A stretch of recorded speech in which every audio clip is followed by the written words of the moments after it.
Welcome to the Pre-Health Pod. My name is Lexi, And I'm Sarah. and we're a podcast by students for students who have been through undergrad, are going through application processes for PA and med school, and are here to meet you wherever you are. Glad to be back. This is my favorite part of my day. It's just talking there. I feel like we only talk now on the podcast, it's like made us closer. It has. It's weird though. I'm like not allowed to text her my life updates. I'm only allowed to text her if something's going wrong. Yeah, which probably isn't a good thing. We'll keep it that way for a little bit. I know you've been like when we wake up in the morning, it's like I get a text from you. I just wake up, I'm like, oh, it's my good morning text from Sarah. Usually, like, here's what's going on for the conference. Yeah, that's exactly it. Well, and I'm 3 hours ahead of Lexi. So I'm like on my way to work and I'm like, oh, these are the things I need to let Lexi know about. Text her, text her, text her. And then by my lunch break, I've heard back. And so on my lunch break off, I'm like, okay, now let's work through her responses. And the other day I hadn't texted her anything yet. And I got to my lunch break and I had no text messages from her. And I seriously texted her and I was like, hey, is everything okay? I know I woke up and she was like, are you okay? I'm like, what? I'm tired. I'm sleeping. It's only 8 a.m. here. Yeah. I know So I got yeah. that really nice 9 to 5 in my gap year. And when I got the job, I anticipated, I was like, oh, I'm just like not going to do anything before 9 a.m. or after 5 p.m. It's just going to be work. I'm like, no, I'm still a pre-med. I'm still doing stuff. Yep, Going through absolutely. applications and test prep and interview prep and never ends. Yeah. I'm working in 8 to 5 and it's a little bit of a commute. It's a little farther than I wanted it to be, but it's weird because now if I want to work out, I have to wake up at like 5 in the morning. Ugh. It's terrible. I'm not a morning person. I will get up early for work, but I don't want to get up early to go to the gym. So getting myself up at 5 to make sure I get a workout in for the day, painful. I know, it's just honestly, America sucks for that. Because Europeans are like, oh, I just walk to work, or that's my commute. And I'm just naturally in great shape and healthy, and my foods are great. There's no weird preservatives or all the crap that we eat in the United States is banned there. And I'm just like, oh, one thing when I lived abroad that one of my roommates says was like, when they came to America, they were so shocked that everybody's up at 4 a.m. and like working out really, really hard. And they go to work and they work really, really hard. And after work, they work really, really hard. And it's just very different for them. And I'm like, wow, why do we do it that way? I don't know. I do not know. But I know that if I don't get up at 5 to go to the gym, I'm not going after work because after work I'm tired and I want to eat dinner and I want to do a little homework and climb into bed. Yeah. No, I feel that way. So yeah, for today's episode, we had a great conversation with two medical students at the Mayo Clinic here in Arizona, Jay and Izzy. Jay, actually, I've been friends with since freshman year of my undergrad. We were in the same biology class along with a couple other friends, and we grouped together and exchanged Quizlets. And he's been a really long pre-med friend, and it's always so cool to see your peers be successful and get into medical school and hear their story. And so yeah, look forward to that later in the episode. There's like fantastic, truly remarkable stories for why they went into medicine and healthcare, and also offer some great tips for application processes too. So stick around. Absolutely. Yeah. And I will give you guys a forewarning. I'm a little quieter this episode. Coming from the pre-PA perspective, I honestly didn't have much to add. I spent a lot of time listening and learning from their expertise. So sorry, I guess you can enjoy listening to me right now. So Sarah, I want to hear you talk. How was your week or month or whatever so far? Yeah, this week's been good. It's been really busy. And as I'm about to start talking to you about my wedding, I'm realizing I don't think I've mentioned on the podcast that I'm getting married. Oh my God. I know people are probably like, what? I don't know. Maybe I have, but I think in our relationship episode with Dr. Ladson, I mentioned my fiance, but yeah, I'm actually doing it now. I'm getting married. We're getting married on August 5th. So it's right around the corner, except I think it's already passed for No, it literally everyone does. listening to this. Yeah. So we're pre-recording a lot of episodes to make sure we have enough episodes to post for you guys while I'm getting married and going on a honeymoon. But Mhm. this is getting really, really close, and I have so many things to do, and planning a wedding is hard and stressful, and I have lots of things to complain about. But it's going to be fine. I can't wait to have everything on my to-do list checked off because this is getting ridiculous. Yeah. What is one thing you didn't realize you needed to do when planning a wedding? Signs, Sign. freaking signs. You need Oh, a really? welcome sign. You need a ceremony sign. You need a menu sign. Like, if it wasn't a dry wedding, you'd need a bar sign. So at Oh. least I don't need one of those. We need a sign for the ice cream. We need a sign to tell people what flavor cake it is. And we're traveling for this wedding. So freaking signs, you guys. If any of you are like calligraphers and make signs, oh, I guess it's too late. I was going to say, send me your stuff because I need signs, but it's too late. Send me your stuff and I'll tell you how amazing you are. Send me your stuff when I get married in 10 years. There you go. But what about you, Lexi? How are you doing? Not as exciting as getting married. Like, Jesus Christ. I'm like living through you right now. I'm so excited for the wedding. Alix and I we're going to take a road trip there and we're going to stop in Vegas on the way to the wedding. So we got our hotels there and I'm really excited about that. So that's been my exciting part because we actually like basically made your wedding a part of our vacation for the summer. Yeah, that's awesome. Before and after, like before, we're going to go through Vegas and then after, we're going to go through Zion. That's exciting. Yeah. I'm glad. And I'm glad it's a vacation for you. yeah, we actually had friends invite us to go to Disneyland like after your wedding, and we were thinking of doing that, but I was like, maybe that's too much.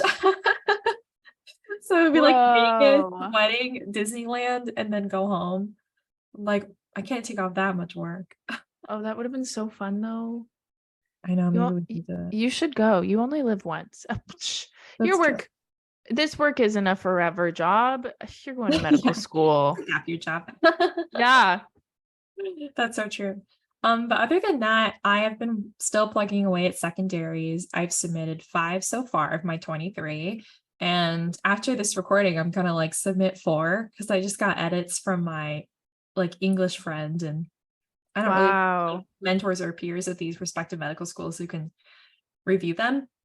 So I'm just gonna like really make sure that the answers are exactly what I want and I answered the question.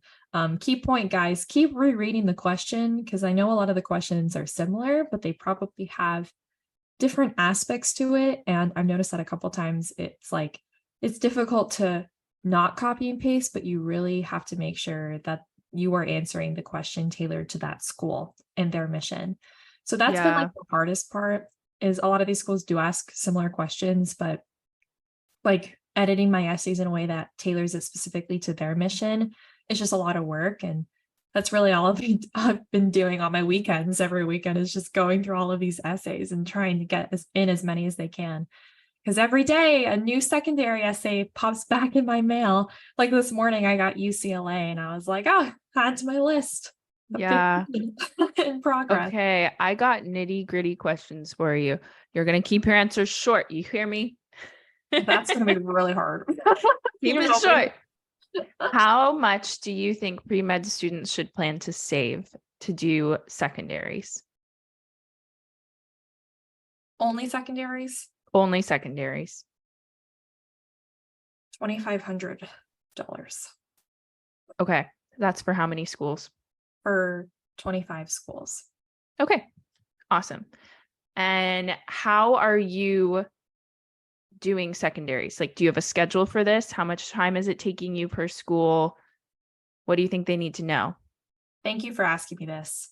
Oh boy. Here's what I do. I have a Google Drive folder. One, before I got my secondaries, I had already made Google Docs for every single school with the questions from last year. If you can't do that, just make a Google Doc blank with the name of it.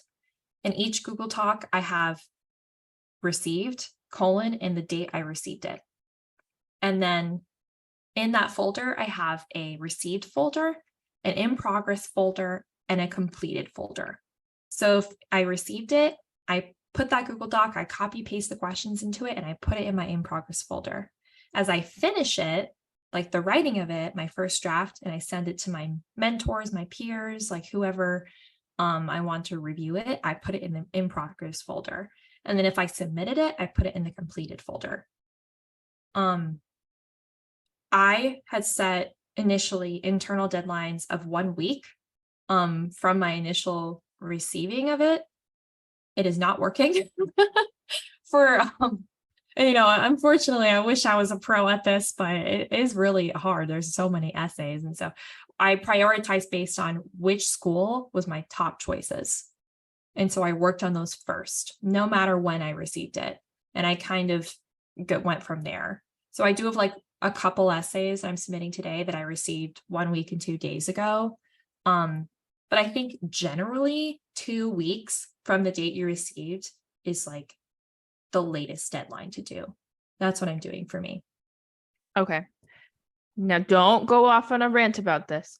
Do you think it is feasible for undergraduate students to do the secondary application progress while they are still in school? Because you're on a gap year doing this. You're working a full-time job. You're getting it done. Do you think students could do this during their undergraduate year and not struggle through classes? I mean, it's July right now, and school, at least at ASU, doesn't start. And so whatever you're doing in your summer, like before you're like of applying to medical school, keep it smaller so you can make time for adequate answers to your essays, and apply early so you get those secondaries in July and like knock them out as many as you can before you start school in August. If you start school in July, I feel like I can't give adequate advice for that. It is really hard. But treat it like an extra activity. It's like one of the things on your plate. Even like your research job or your work job, it's your secondary job. Okay. Thank you for answering my questions. Thank you for making me keep it brief. You're a really good moderator. I just know you well. I know the ideas in your brain. Okay. Like, well, what about this? If you're doing this. I know you.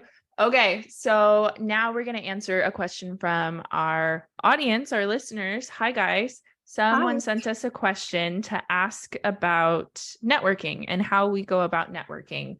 So Lexi and I decided that the best way to do this is, instead of just to give you pointers, we're going to pretend network for you.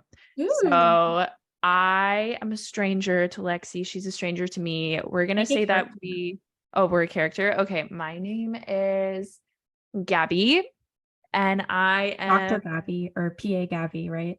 No, pre-PA student Gabby.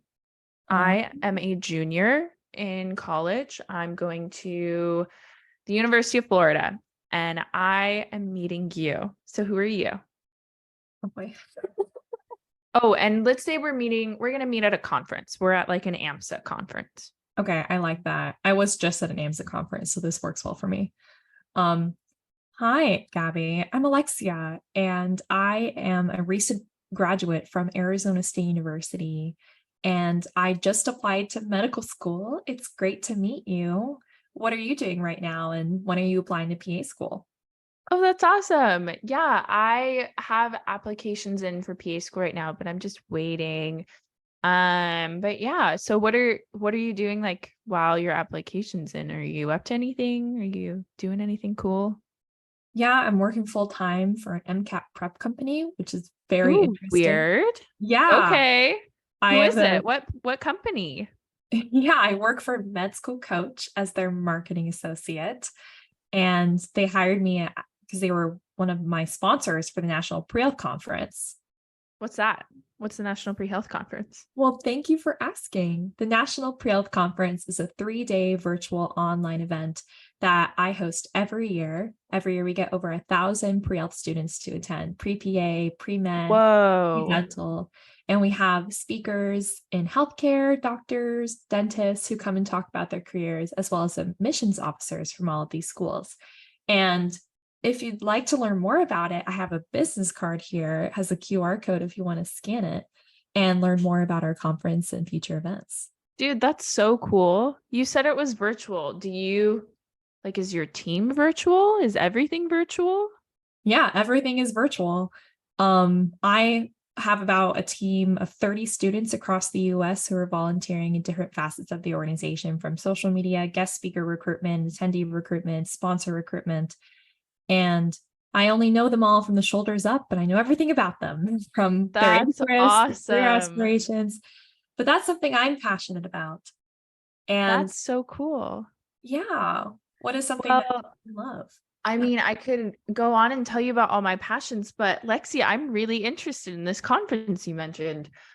I mean, like your mission and everything, that's really awesome. That's something I feel like I totally align with. Is there any chance you're looking for new team members? Yeah, I am. And we actually have an application open right now. And so my email is on that business card. Shoot me an email with like a resume and some of your interests. And I'd love to connect with you. Maybe we can do a virtual coffee chat. Okay, awesome. Thank you. I'll definitely do that. And scene. Okay. That's pretty So yeah. So guys, what I really wanted to showcase to you there was you can't just introduce yourself. You can't just talk about yourself. If you want to make a really strong networking connection, you have to show a lot of interest in whatever that other person is. One of you is going to Yeah. do it. You want to be the person that's asking them follow-up questions, trying to get to know more about whatever they're working on or what they volunteer for, because you're trying to find a way to get their email address without straight up asking for their email address. And Yeah. honestly, even if you're not even interested in joining, like if I wasn't even interested in joining National Pre-Health Conference, I wasn't interested in Lexi's team at all, I'm going to pretend like I am because I don't know enough about it yet. So maybe I'm not interested right now, but I might be once I go on the website. But if she walks away from me, I'm losing that connection. So be over enthusiastic, ask way too many questions, and try to make yourself memorable. And the best way to be Yeah. memorable is being super affirmative and super complimentary and just like totally encouraging them to tell you more and share Yeah. more things about them, because everyone loves that. They love to feel like they're being listened to. So if you do that, you'll make connections faster. Yeah. Don't be afraid to put yourself out there. When I was at the AMSA conference, and I'm sure there are similar pre-health conferences in your area, like UC Davis is one if you're in California, make the effort to go and meet doctors and people there.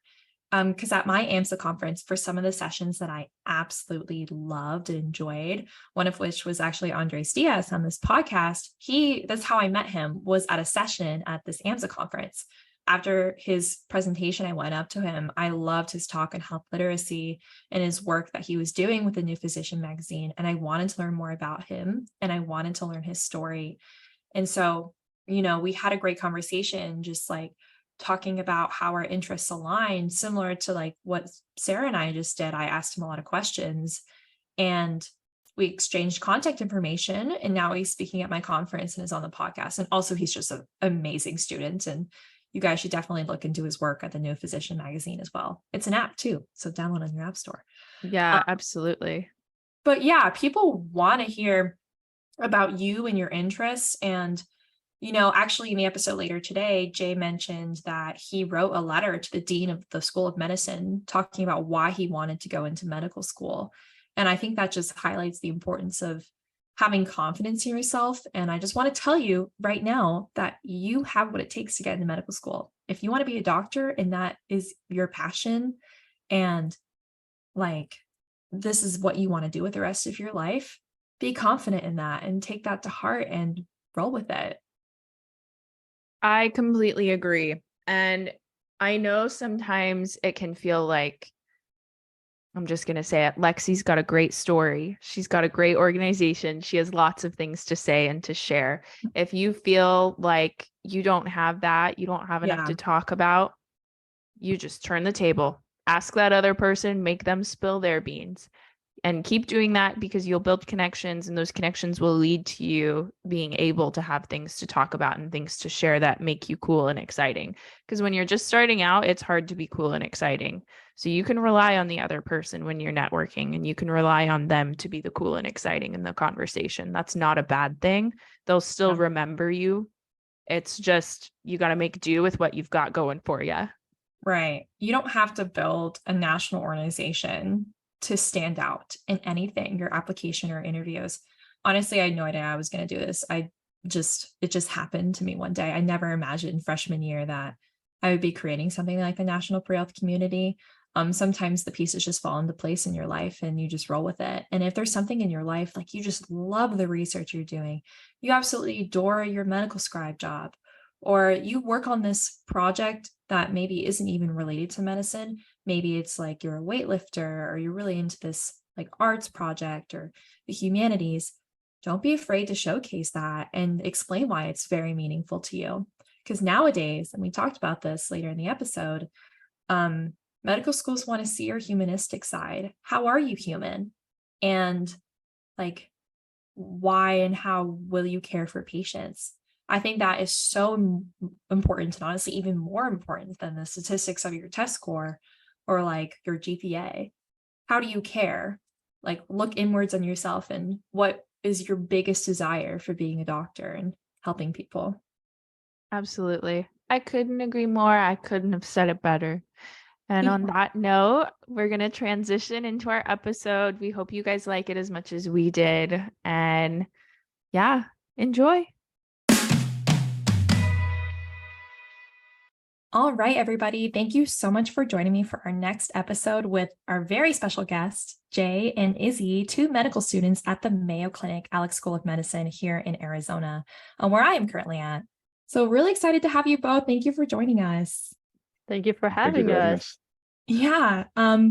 I'll do some quick intros for both Jay and Izzy. Jay is a second-year medical student at Mayo Clinic, Alix School of Medicine in Arizona. He's originally from Fort Hood, Texas, and got his bachelor's in biomedical science at ASU. Go Devils! He's passionate about increasing equity in higher education among URMs and socioeconomically disadvantaged students, and has participated in speaking opportunities through the Mayo Clinic Cares and Pre-Medical Scholars Program, as well as the MedStart program through U of A. Through that, he's mentored upwards of 10 people through the application process to medical school. Additionally, he's an active member of the nonprofit Zone 7, which aims to promote health and wellness among low-income high schoolers in Phoenix. In his free time, he likes to read fiction, race, triathlons, and practice mindfulness and meditation. And Izzy is a second-year medical student at the Mayo Clinic that grew up in New Mexico. She finally made it out of a hot desert only to move to an even hotter desert here in Phoenix. I can relate sort of differently coming from Florida. It's just like a wet desert. Currently, she is involved in leading a number of different student interest groups, helping to run a student-led clinic for refugees here in the Valley, as well as the nonprofit Zone 7, and is part of the leadership team for AMWA at Mayo Clinic. In her free time, she enjoys jujitsu, powerlifting, and traveling. She has a strong interest in trauma surgery, community involvement, and eating good food. Thank you so much for joining us. Those were some really cool bios. Thank you. Appreciate it. I was reading it and was like, oh my gosh, these people are so cool. I do want to ask our first question. So looking back at your medical school application seasons, and feel free to share what year you applied, what were some of the emotions you were going through? And when did you receive interviews, acceptances, rejections, waitlists, or no responses? What was it like? If you want, I can go first. I guess with my med school journey, like I had very little like mentorship, any understanding what was happening, what was I supposed to do. And so like for a lot of like the primaries, I know that you were supposed to kind of turn them in around like October. And so in my mind, I'm like, I'm going to turn it in August. Like I'm going to be like super early. Everything's going to be awesome. Oh, wow. And so, yeah, so it was, like looking back, it was actually like super late. But I had everything turned in by like Labor Day. Mm-hmm. And then I started hearing back, like this secondary started trickling in within a week to 3 months. So like it was definitely like a long range of like responses from different schools. I heard back from 4 schools just like wanted interviews after that. I did 3 interviews. And a lot of schools just like ended up ghosting me after they got the money from the secondaries, which was I like know. super awesome. And I'm like, wow, I just wasted a whole bunch of money on schools that just never responded to say they weren't even interested. But I heard back from Mayo. I heard back from a couple other schools. I did 3 interviews. And then once I heard that I got into Mayo, I canceled my 4th interview because I'm like, I am tired of this whole process. And Yeah. Mayo was always my first choice. So I'm like, I'm here. I'm done. Let's finish this. So yeah. Yeah, congratulations. I know they put those deadlines sort of super late, even though there's so much like unknown about the medical school application season, where it's like you're supposed to submit it day 1, May 30th, according to like my company I work for, every pre-health advisor, but they don't really tell you that. Like the medical schools don't say that, like, oh, our deadline's in October or November. And we should really change that, like make it known that it's rolling and interviews will run out. Yeah, no, that would have been helpful to know. Of course, like looking back, you start like, oh, I finally found like Reddit and finally realized that was a thing. Yeah. And I was like looking through, I'm like, oh my God, I turned it in way too late. Like, I'm never gonna get an interview. Like, this is it. Like, I'm done. Yeah, I really hate that. Like they just make you go through this spiral in your head, and we should change that for sure. So yeah, Jay, what about you? Yeah, so coming into undergrad, applying to medical school, I didn't have much mentorship, but as I was started writing my applications, I asked my research PI for advice, and they gave me a lot of it. They walked me through the process pretty extensively. I believe that I got my primary in around August, and then immediately started getting rejections. That was a fun part. So yeah, I got a couple rejections right off the bat because my MCAT was below the threshold for a lot of schools. And Wow. funnily enough, Mayo Clinic was one of them. That was one of my very first rejections. Yeah, and I'll touch more on that later. But I started getting rejections in, I think August. I started getting interviews. I think I got 5 or 6 over the next couple of months. October is when I got my first acceptance to a school in Texas, and then Wow. November I got accepted to a school here in Phoenix, and then yeah, Mayo Clinic was they make you interview. So I interviewed in December, I believe, and then Oh, wow. February is when they send out the acceptances for that. That's a crazy story. Wow. Thank you. Wow. I want to just pause for a moment because this is something that I learned applying to PA school that I think is so important for people to understand. You really have to check what the test score thresholds are, what the GPA thresholds are. You really have to pay attention to that because these schools, if they're advertising that, they really don't care anything else about you. If you don't meet their threshold, it's an automatic rejection. Yeah. Save yourself the heartache, save yourself the money. I will check say, those thresholds. probably for PA school, they're way more strict. For medical schools, and I'm sure Jay, you can share about this. It's like, it depends, on the medical school. Some are definitely more holistic and they might just want to hear from you and your story. And I know for me, like if you do meet but below like a certain MCAT threshold for some of the schools, they have said like, write us a letter about why, or like write us an email explaining why you think you are a great fit for our school. Did Mayo Clinic like email you back at all or tell you to do that, Jay? No, it was just an instant rejection. Like I sent in my primary. Their threshold is a 508, I believe, and I fell Yeah. below that when I first applied. So instant rejection. But I knew that I wanted to come here. When I was in undergrad at ASU, I had a lot of experiences with Mayo Clinic physicians and just like the students at large. Yeah. And I really liked everybody that I met, and I knew that I wanted to be a part of that culture. So I emailed the dean of admissions directly. Actually, I think at the time it was Dr. Boswick, Wow. telling him why I wanted to come to Mayo Clinic, what I'd add to the culture, and he responded directly to me, saying that he liked what I had to say, and then sent me a secondary, and the rest is history. Oh, wow. That's so awesome. That's a great story. Wow. So how many schools did you both apply to? I think I ended up applying to about 20, like with primaries, and then with the secondaries that came in, like I heard back from all of them wanting secondaries and wanting all that money. But I Yeah. only ended up applying to like 16 schools Oh, because I wow. like learned more about them. And like these schools probably wouldn't take me because I'm an out of like state candidate. So I just ended up submitting my to 16 secondaries. Yeah. Okay. Awesome. And what about you, Jay? Yeah, I applied to 23 total. So Okay. 13 through AMCAS and then 10 through the Common App. Oh, okay. Yeah. I was Yeah, going to I say, applied all 10. because you had to do both AMCAS and what's the Texas one called? That's TMD SAS. Oh, okay. Yeah, that's right. Mhm. Yeah, wow. No, I'm going through the same thing. I'm going through secondaries right now, and I'm already starting to feel like, I don't know. There's so many essays. There's like 20. Yeah, There is one school where they sent me like 15 questions to answer, and I'm already starting to think, I just don't have it in me. I'm working a full-time job and doing this and all these other things, and I don't think I have the strength to answer that one. But the rest of the time I'm working my ass off with these writing.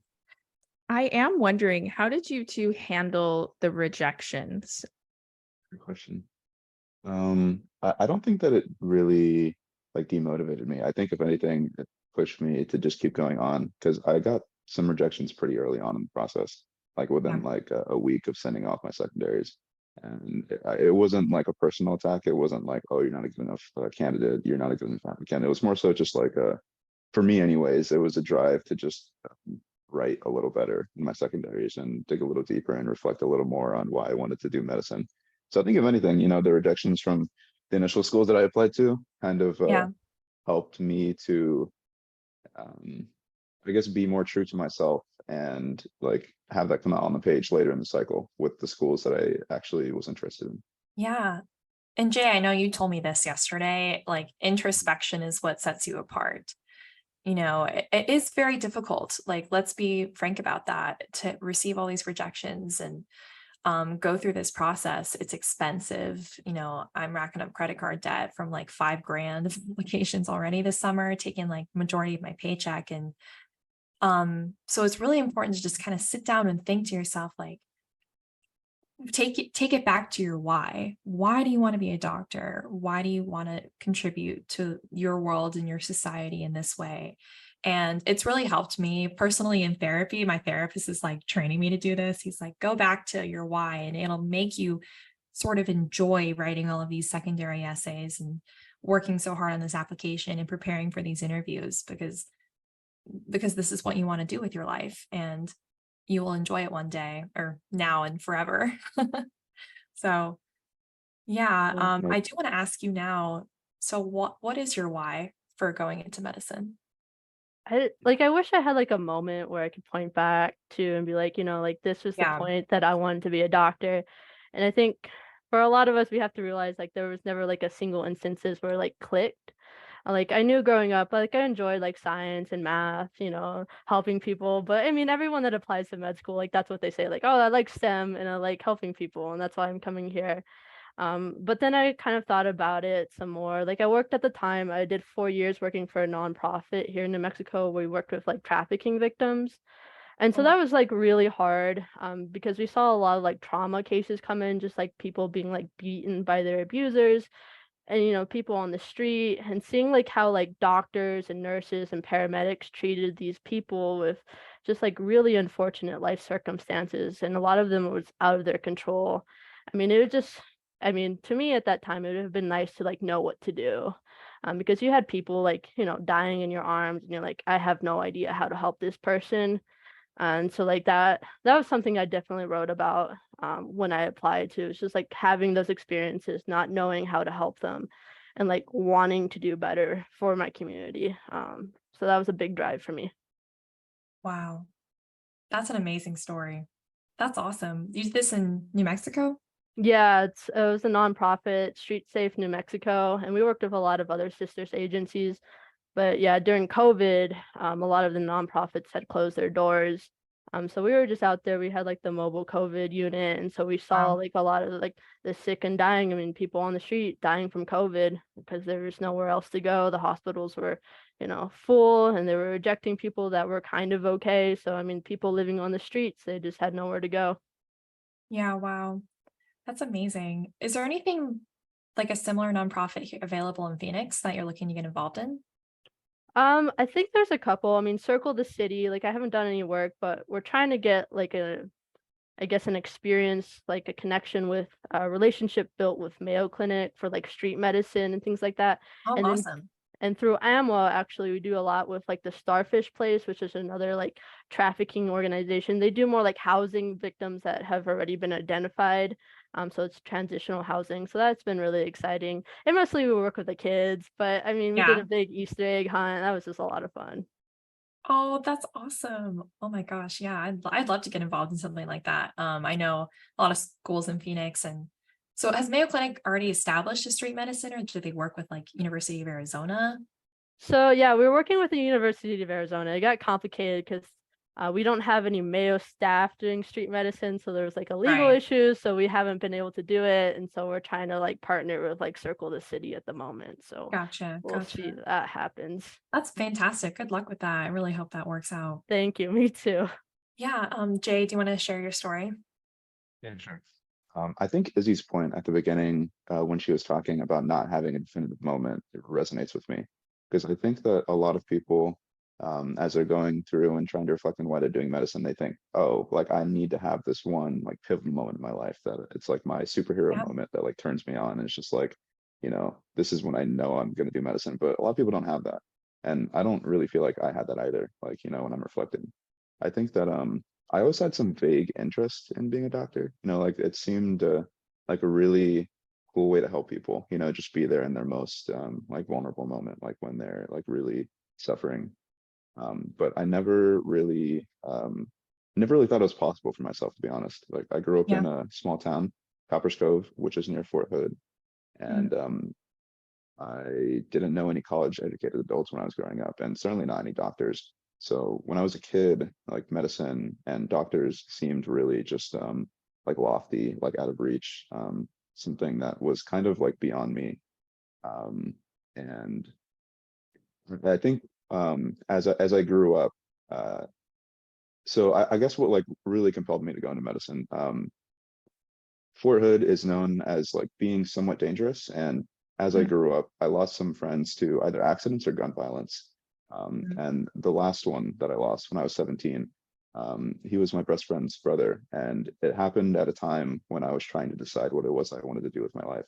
So it was either that, you know, I I guess like stay in that town and not do anything or decide to pursue something bigger than myself, even though I'm not sure that I really believe that I could because I didn't have those role models in my life.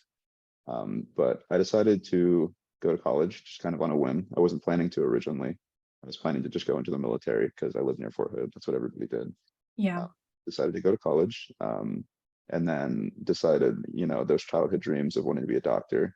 Maybe I'll try and test my luck and do that. And so um, started shadowing, started volunteering, started doing research once I got to college, and it really confirmed everything that I ever thought. Like I saw that it was a really great way to be there for somebody in their, you know, greatest time of need. And I feel like I've fallen in love with it ever since that I've had the exposure in the time that I've been an undergrad. Wow. That's a truly remarkable story. And what made you like immediately think, or not, I guess not immediately, that point where you didn't want to go into the military, you wanted to go into college? Oh, like Like when did what you made me think, like make the switch? yeah, when did you make the switch? Hmm.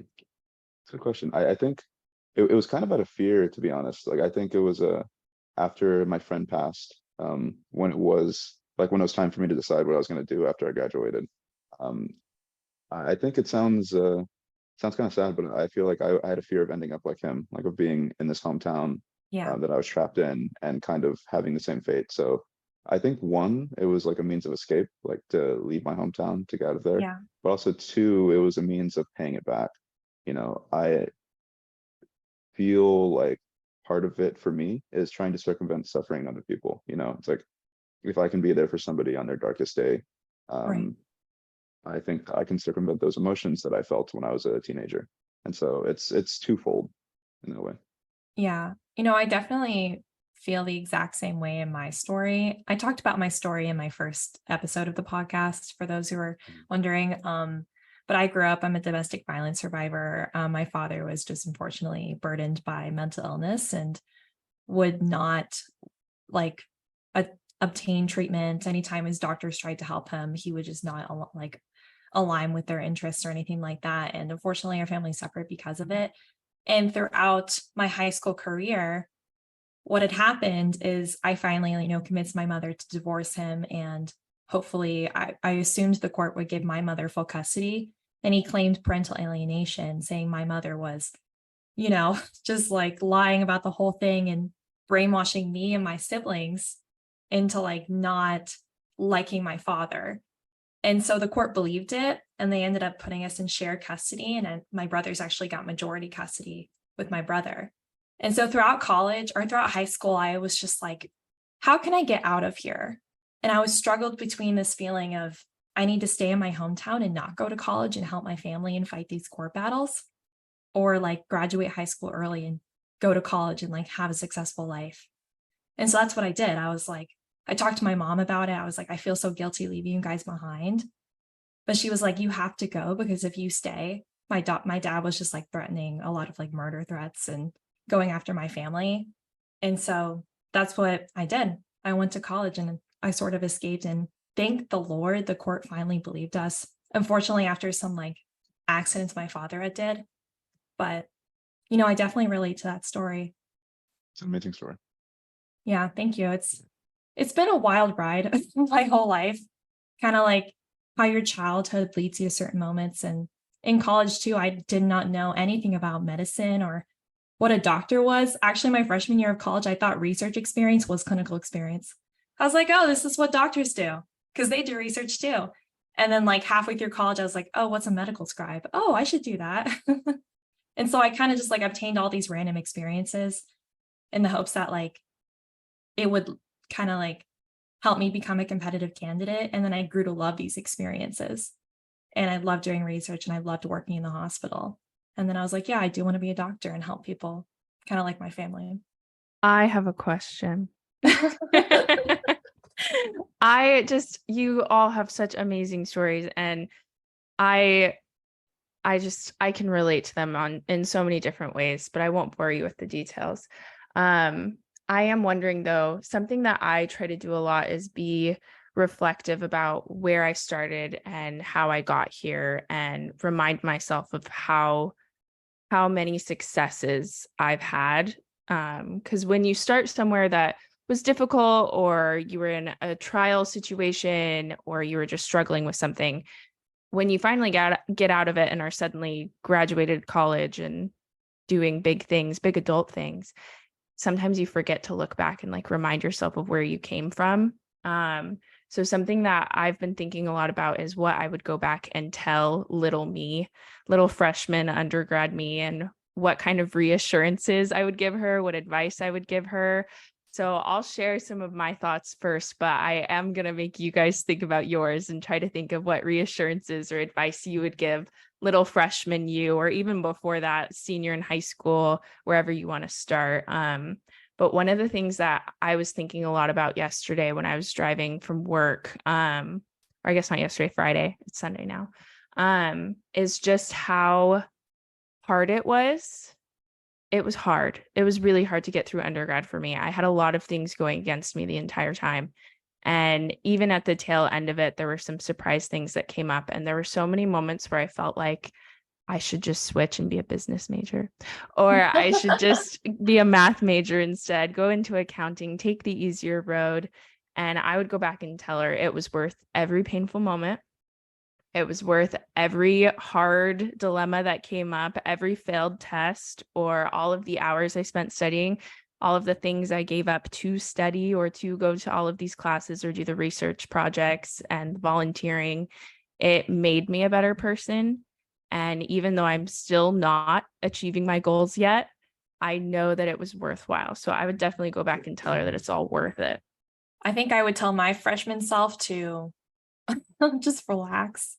I think as day one of college, I had like asked every upperclassman I could who was pre-med. I was like, so like, what did you do? Like, tell me all the things I need to do.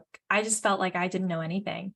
And actually my first week in college, I scheduled an appointment with my pre-med advisor. And I was like, tell me, what is the best way to become a doctor? What is the best way to get into medical school? And I look back on that, I'm like, Jesus Christ, just make some friends and go to some parties and go to some fitness classes and join the ultimate frisbee team. And, in college, it was just like go, go, go academically from the beginning.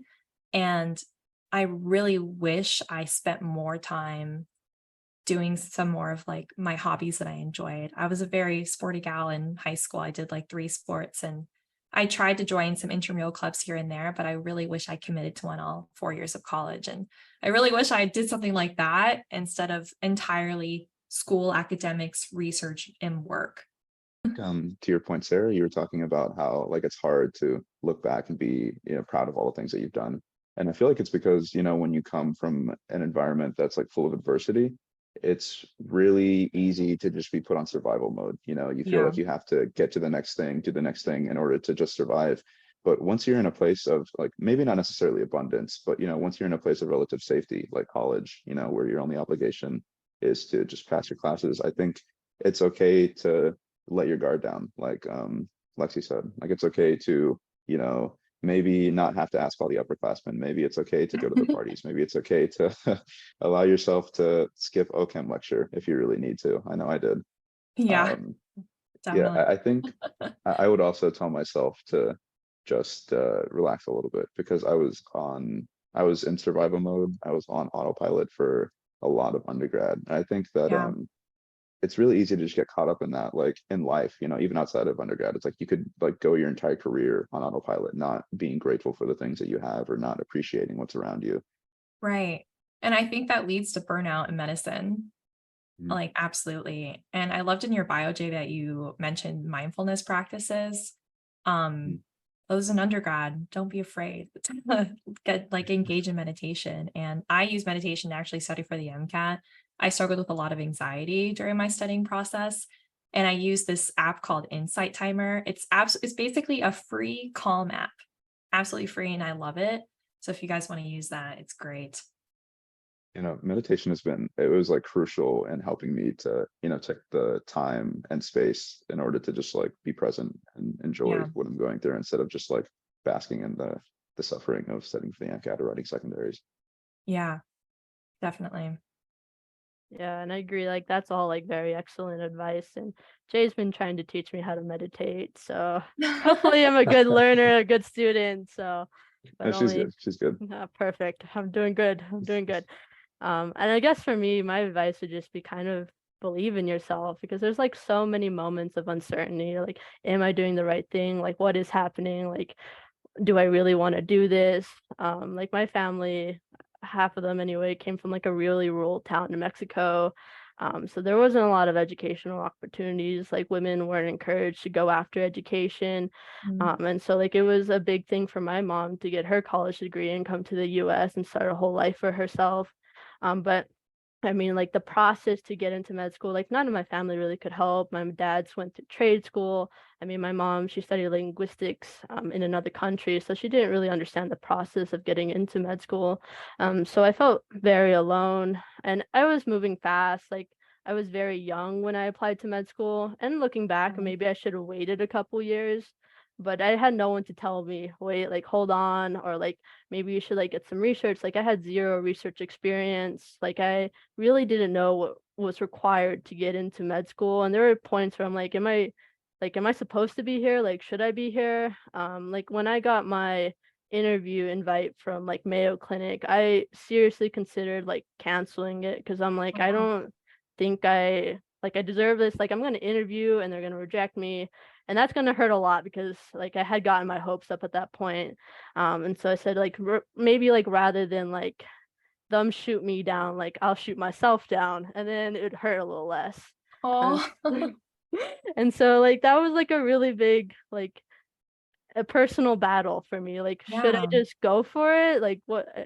And my mom told me like the worst thing that's gonna happen is that they're just gonna reject you. I mean, and I'm like, The worst. okay, like I mean that sounds pretty horrible to me, but I mean it's right though. Like the worst thing that can happen is they reject you and you move on. Like Yeah. there's other schools that I applied to, like there's still other opportunities. And if the worst came to worst, I can always apply again and hopefully get like a better understanding of what I needed to get into med school. So that was always like looking back, I would just tell myself, just like, believe in yourself, try. Like the worst that can happen is, yeah, you might fail, but then you get back up and you try again. Yeah. You have the rest of your life to be a doctor. Exactly. That's awesome. I know imposter syndrome even starts in undergrad. Burnout and imposter syndrome starts just way early, not just in medical school and beyond. And what are some ways we can combat that? I think I'm still working on it, to be honest. It's still real. Yeah. Yeah. I don't know. I think going off of Izzy's point, like even after having all of that self-doubt, I'd still say she's one of the hardest workers in my class. Like she routinely sets the Aw. curve, which I'm angry about because there's no curve. She is always volunteering, she's always on it. And I think it just goes to show that if you're in a place, you're in that place for a reason. Yeah. I think that you just have to believe in yourself and believe that you are efficacious and that you can do what you set your mind to. And I think that it's hard to, like, it's one thing to hear that, it's another thing to internalize it. And I feel like it's something I'm still working on internalizing. I think every test I pass, every physical exam that I don't mess up, every murmur that I hear, it's just like a little more like a confirmation that I'm supposed to be here. But I think it's a process, and I don't think that there's any like one thing I could say to help everybody listening realize that. Yeah, I agree. It can be really hard, because you're always like comparing yourself, and no matter how well you seem to do in med school, there's always seems to be one person who's doing it better or doing more. Oh And so no. you're like you're always comparing yourself. And so like for me, like it helps a lot just talking with my classmates, talking with like my mentors, like realizing that they're human too and they're struggling, and like the people that I'm comparing themselves to, they're comparing themselves to me and everyone else in class, and Yeah. realizing that we're just human and we're just trying to get through this process, and whatever happens, it's like it's gonna be okay. Yeah, that competitive nature, unfortunately, is just so innate in us pre-meds and pre-PAs too, Sarah. It's such an issue. No, when I still have imposter syndrome, and guys, we're working on setting up an episode with a therapist to talk about it. Yeah, we're really excited about it. But I just like think one of the most important things that I do for myself when struggling with imposter syndrome is recognizing my triggers. One of the Yeah. things that makes me feel so inferior and just like doubt myself so much, and it'll just set my whole day off wrong, is reading other people's resumes. So I just Oh, don't do it. I don't where read do you people's get them? resumes. Oh, just like when people will send me their resume, like, hey, can you look over this? Because I did like a whole resume training class at ASU. I used to teach a No. resume class. I cannot read people's resumes. I will just compare myself to them the entire way. And that is one of my triggers. So if you notice there are things that will just set you off in a spiral of I'm not good enough to be doing this, take those out of the equation. Don't let those things get you down. I kind of like it that way, where it's like, instead of just thinking, oh, I shouldn't think like this, like just remove the trigger from the Just take beginning. it away. Mute that person on Instagram. Just take that Yeah. out of the equation. Yeah. I wanted to ask one of our last questions. Is there anything you would change about the pre-med or application process if you were in charge of the AAMC or some like similar overlords of, the medical school application process? What would it be? I think personally for me, it maybe cut back on the amount of testing that they have to do, and just like the sheer Oh, cost of everything, because those are barriers to a lot of people. It's just like yeah, you have to pay for primaries, and for some reason schools will always send you their secondaries, so you have to pay for those too. I There's know. Yeah, they don't seem very selective in getting to that next step, which I always found interesting. And so yeah, it's just like I noticed that they added a new test called like preview or something. And I'm like, Yeah, I took that. oh, gosh. I'm like, we already have to take the MCAT, which like costs an absurd amount of money, and then Casper, which costs even more money. And now they Yeah. have preview. Like, how many tests are they gonna like add on? And how much money are they gonna ask us to spend on all this whole process? And I really do hope that they keep like the interview process more or less on virtual, because like that was a huge help, like not having to fly to another city and then stay Yeah. there. Mhm. So that was like a huge thing for me. I'm like, I'm so glad that my interview is during COVID, even though this whole pandemic is awful, but it really helped me a lot. Yeah. I was on the Prospective Doctor podcast recently, and they asked me this question, and I kind of said something similar, but I was like, honestly, why do we ask all these secondaries if a lot of the questions are very similar? Like one of the main questions is, explain your identity, or like how your diverse experiences have led you to this moment and becoming a doctor. Oh, I feel like almost every medical school asks that in just a slightly different way. Why don't we just like cross survey all of these medical schools and just add it to the primary, or like have just complete one major secondary like the primary, just with these specific questions? I don't really understand why we have to write so many essays per school. And I mean, what's the point of it really, to me, if we can just do it all in one application? And yeah, don't understand. I didn't know that I had to pay for every school again in the secondary season. I'm like, I thought I knew it all. I researched everything I could, and then I saw this and I was like, wait, it's $100. I didn't budget for this. And so I'm just like, are you kidding me? And I mean, for those of you who don't know, when you submit your primary, you can pay anywhere from $50 to $150 per school. And then when you get secondaries, you have to do it again, $58 to $150 per school. And I applied to 23. And so if you do the math, it's a lot of money.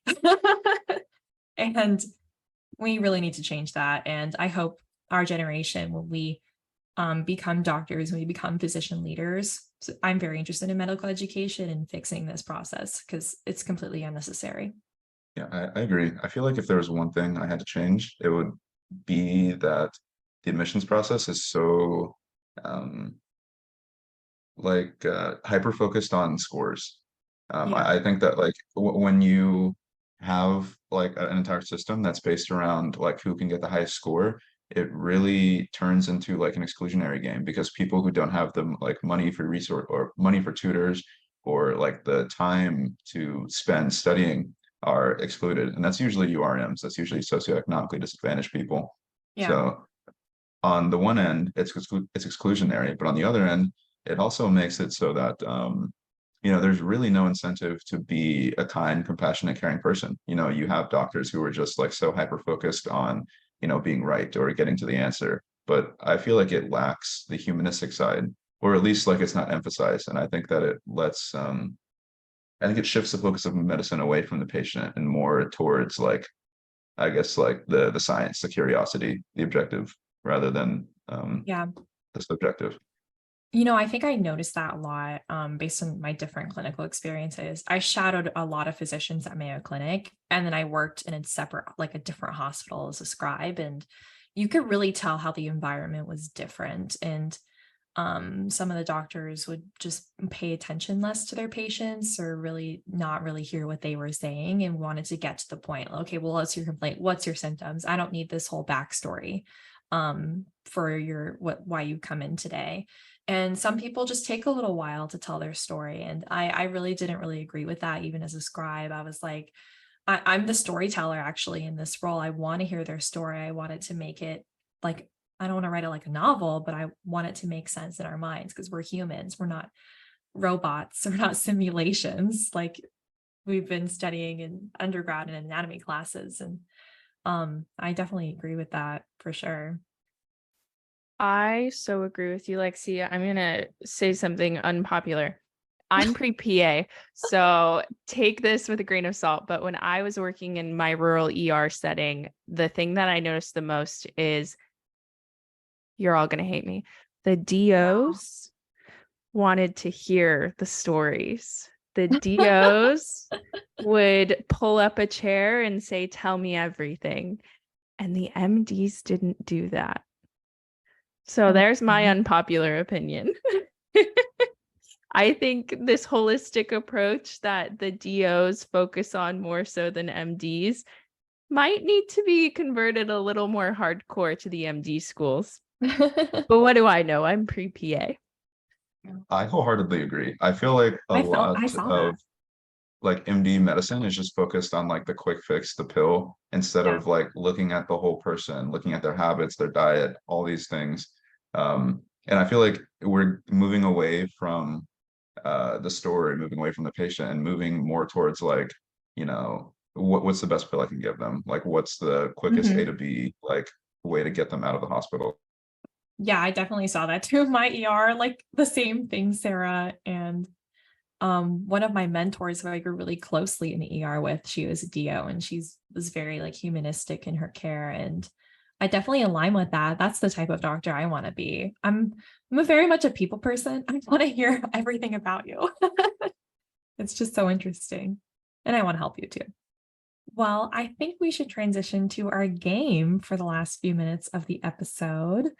Sarah and I have developed a couple medical trivia questions. Some are easy, some are hard, i.e. Sarah's. So I would thought, Sarah, you would ask yours first, and then I'll ask my question, and we'll go from there. Okay. I changed them up a little bit. I gave some warnings. I decided to just make it worse for everyone. Oh God. So Perfect. Good. here we go. My first question for you is the easiest one.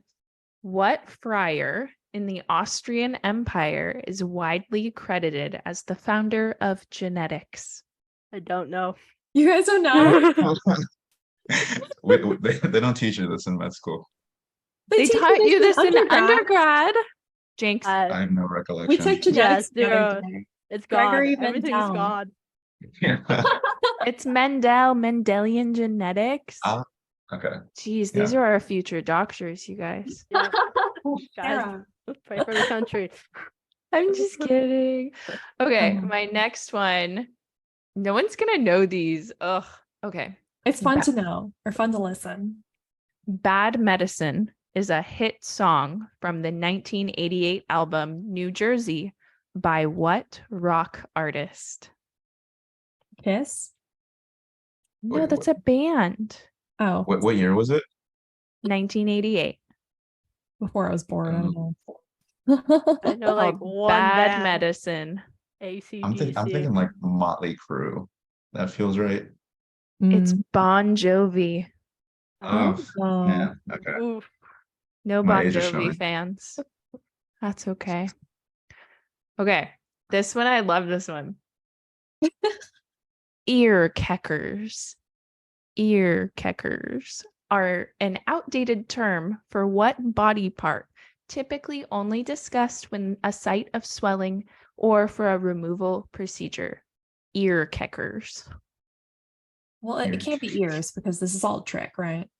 Unless that's a trick, it is actually ears. That is my final answer. I'll second that. I like. Fingers. Fingers? Yeah, why? What? Pickers. Because they. No, Oops. ear keckers with a K. Keckers. I don't know what that means. Think ENT. They taught us this the first week of med school, no? The tonsils.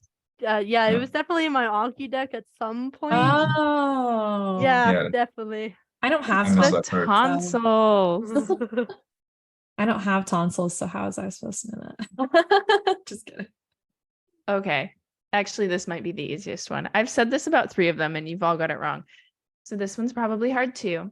What disease of the endocrine system affects 21 million Americans and 6 million of them don't even know that they have it? We have not gone through endo, but I'm going to say diabetes. You said what? Oh, I said diabetes. Yeah, I was gonna get stuff. Yeah. Maybe metabolic syndrome. I'm gonna say diabetes 2. Type 2 It's diabetes. diabetes. Type 2 or type 1? It didn't say. Both. Oh, Both combined. they're different. It's a combo. It's a combo of the 2. Okay. Oh wow. So you're telling me a lot of people don't know that they have diabetes 6 million. in America or the world? America. Oh wow. That's unfortunate. Okay. My questions are easier. They are. What is the medical term for excessive sweating? And let me know if you got it. And if not, I can list the 4 multiple choice questions I got. I know it. Diaphoresis. Okay, actually, yes, but I have a different answer. That's kind of funny. Is it Yeah, it is diapers. hyperhidrosis? Yes, guess it is. hyperhidrosis, Yeah, yeah. no, you're right. Okay. No, you're absolutely right, Izzy, because like in the ER, when you scribe, that's what you use is Yeah. diaphoresis. But I didn't even think. I just Googled what's the excessive term for sweating. It was hyperhidrosis. I was like, okay. Oh my gosh. I mean, we'll take both because let's Yeah, confuse yeah. everyone. All right, this one's interesting. What is the medical term for a brain freeze? I have 4 multiple choice answers. Would you like me to read them off? Yes, let's hear them. Okay. I'm going to try my best. A. Sphenopalatine ganglioneuralgia. B. Yeah. Cephalalgia. C. Temporomandibular disorder. Or D. Hypothermia. It's not D. Hypothermia. Hypothermia. No, it's not hypothermia. I'm just kidding. I It's think not it's A hypothermia. though. I think I it's would A, the say first one you A. said. It is A. Good Sounds- job. Sphenopalatine ganglioneuralgia.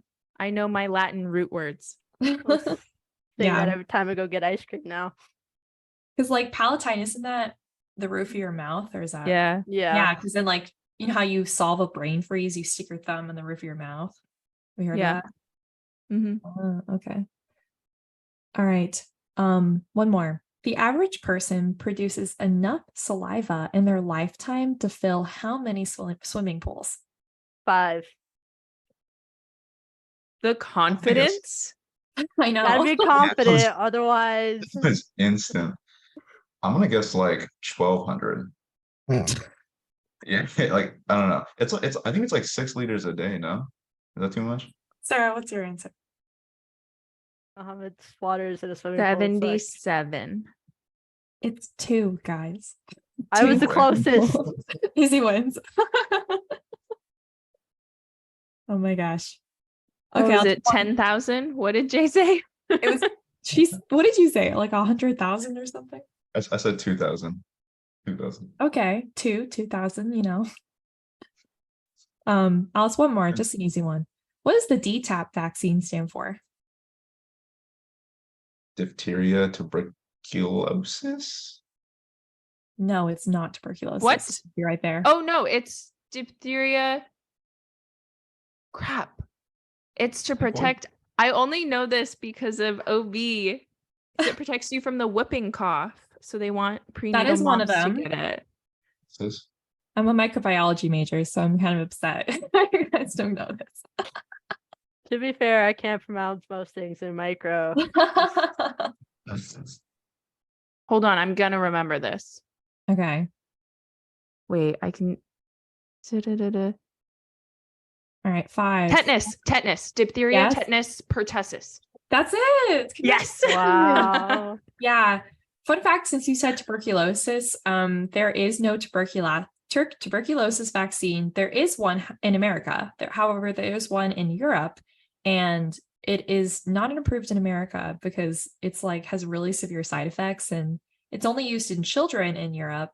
And like after that, it doesn't really work. Like it works throughout childhood, but doesn't really extend into like adulthood. And a lot of people who get it in Europe as kids, they have like permanent bruising on their arms. And so America doesn't really like it and some of the other side effects that it has. But pretty interesting. And I agree that there should be a better vaccine out there, but it's not really a big problem here in the United States. However, my microbiology professor at ASU had tuberculosis, which was interesting. I don't know how he got it, but he said he just like got it randomly when he was at the mall, just like he was in the wrong place at the wrong time. It was a story. Someone can just cough in your face and you just have tuberculosis, and that's the end for you. Because when you cough and that virus is present in those like water droplets in the air for a really long time, up to like 6 hours. And so you just walk into a unfortunate sneeze cloud and that's it. You got tuberculosis.